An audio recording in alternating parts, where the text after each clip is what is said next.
the RMS Titanic, a name synonymous with both opulence and tragedy. Over a century after her ill-fated voyage, the ship continues to fascinate and haunt. She lies beneath miles of icy Atlantic water, guarding the secrets of her final moments. But the Titanic's story doesn't end in the depths. It continues in the whispers and shadows that cling to her memory. For some, the Titanic is more than just a shipwreck.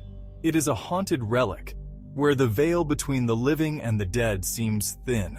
Stories of ghostly orbs and voices carried on the ocean currents. These tales paint a picture of a vessel bound to its tragic fate. The Titanic, even in death, refuses to be forgotten. Among the many ghostly tales of the Titanic, the Lady in Black stands out as particularly chilling. The Titanic Artifact Exhibition is located in the Luxor Hotel and Casino in Las Vegas. There are stories about a female ghost.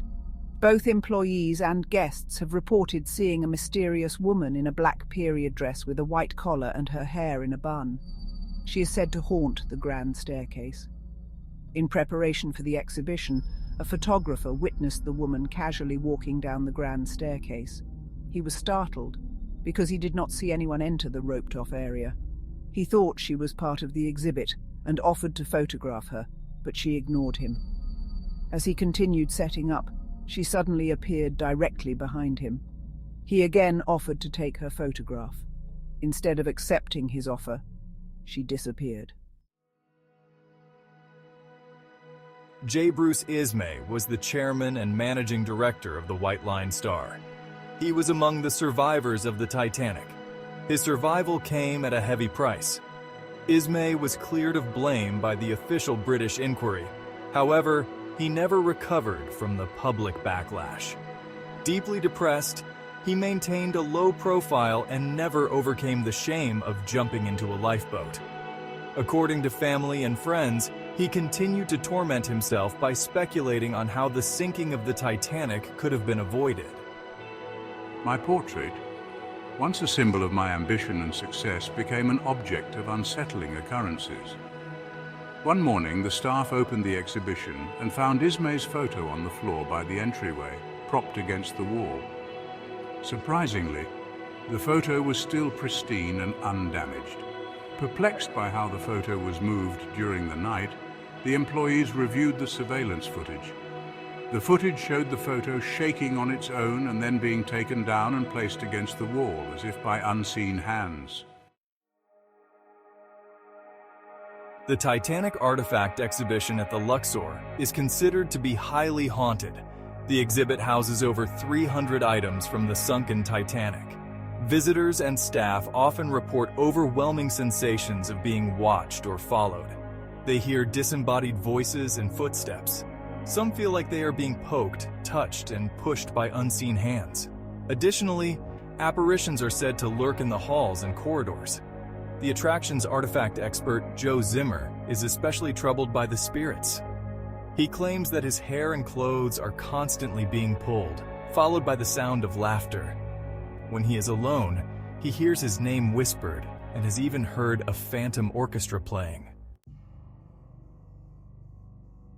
High above the bustling decks of the Titanic, perched in the crow's nest, stood the ship's lookouts. Tasked with keeping watch for hazards in the ship's path, Frederick Fleet spotted the iceberg that sealed the Titanic's fate. His warning was too late as the ship was sailing too fast to avoid the collision. Fleet survived the sinking of the Titanic, but he was depressed for the rest of his life. After his wife passed away in 1965, Fleet took his own life. Witnesses reported seeing a lone figure on the Las Vegas exhibition's promenade deck, as if still scanning the horizon for danger. Fleet may be unable to shake off the guilt and continues his vigil even in the afterlife. Captain Edward John Smith, a seasoned mariner with decades of experience, went down with his ship on that fateful night.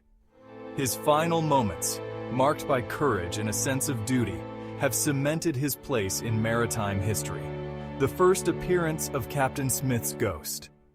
Sarah Eleanor Smith, the wife of Captain Smith, was in her drawing room when the door opened and Captain Smith walked in. She was shocked to see her husband because he was supposed to be aboard the Titanic in the Atlantic Ocean. However, Captain Smith did not speak or look at her. He walked toward the window and then vanished. At the time, Mrs. Smith was unaware of the Titanic disaster, but after witnessing her husband's apparition, she came to the grim realization. Mrs. Smith was not the only woman who became aware of the disaster in this remarkable manner. In Southampton, many wives of sailors and other crew members woke from nightmares to hear their loved ones calling out to them as they sank to the bottom of the Atlantic Ocean on April 15, 1912. The owners of Titanic Captain Edward John Smith's home have reported paranormal activity. Their tenants renting out the 19th century Victorian house have claimed to have heard strange noises and seen full-bodied apparitions of Captain Smith. One tenant even reported seeing the ghost of the captain while in bed. Others have felt an icy chill passing over them, similar to the coldness of an iceberg. The property encountered an enigmatic kitchen flood and a chilling breeze in the dining room. Captain Smith's ghost has been spotted at the Adelphi Hotel in Liverpool. The hotel was once known as the most haunted hotel in the United Kingdom due to numerous paranormal events. The Sefton suite in the hotel is said to be a replica of the first-class smoking room on board the liner. One paranormal investigator and author claims to have seen 3 men dressed as naval officers standing at the end of the room. The investigator believes these men were Captain Smith and 2 officers who were on board during the Titanic's maiden voyage. Others believe his spirit is trapped within his former quarters, forever replaying the events of that tragic night. Those who claim to have encountered my ghost describe me as a commanding presence, yet one tinged with sadness. The depths of the ocean are a realm of perpetual darkness where silence reigns supreme. But in the case of the Titanic, some say the silence is broken. Deep-sea vessels that have explored the area near where the Titanic sank reported receiving eerie, faint SOS calls that fade in and out, along with other strange interferences without an identifiable source.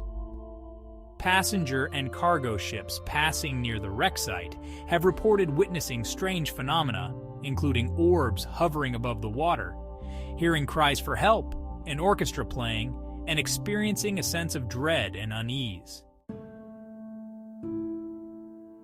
Why, after all these years, does the Titanic continue to exert such a powerful hold on our collective imagination? Is it the sheer scale of the tragedy? The loss of over 1,500 lives in one night? Or is it the story itself, a potent blend of human ambition, technological marvel, and ultimate failure? The ship sank with many of its secrets still intact, leaving behind a trail of unanswered questions and tantalizing possibilities. The ghostly tales, whether true or embellished, add another layer to this mystique, transforming the Titanic from a historical event into a modern-day myth. The Titanic story serves as a reminder of our own mortality, of the fragility of life, and the ever-present possibility of disaster. The Titanic's legacy is a complex one, forever intertwined with the tragedy that befell her. The sinking led to significant improvements in maritime safety regulations, including the establishment of the International Ice Patrol and the requirement for ships to carry enough lifeboats for all passengers and crew. But beyond the practical lessons learned, the Titanic story continues to serve as a cautionary tale about the dangers of hubris and the importance of humility in the face of nature's power. It is a story that reminds us that even the grandest of human creations are ultimately at the mercy of forces beyond our control. The ghost tales serve as a testament to the power of the human imagination and our need to find meaning in tragedy. Please support this channel. Please like, subscribe, and comment. Thank you very much for your support.